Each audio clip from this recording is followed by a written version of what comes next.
गोटे गछ से क्या खोजुला डोड पक्षी को खोजुला। कालभेरिया को देश रे रही को देशर जंगल में कालभेरिया गछटी रही मॉरिशस मॉरिशस जंगल में कालभेरिया गछटी रही से डोड पक्षी को खोजुची 300 वर्ष हेलानी डोड पक्षी कहीं आसुनी कहीं कालभेरिया गछ डोड पक्षी को आउ खोजी पाऊनी से विभिन्न लोक मान विभिन्न प्रकार प्रश्न पचारुची पवन को पचारुची अरे पवन तुम डोड पक्षी को देखिचो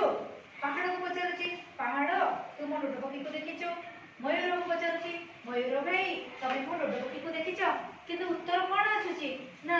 आमे केही भी तुम डोड पक्षी को देखी ना ए कहते ना पवन कहे मुझे चलाबुला भी कर मुझे तुम डोड पक्षी की देखी मु देखी ना किंतु दिने पवन कहला आउ मु चुप रही पारि ना डोड पक्षी कौन होइछि ताको केउ माने मारि दैछन्ती ए मनीष अविवेकी मनीष ही डोड पक्षीर मृत्युर कारण एई कथा मु कालभेरिया को आज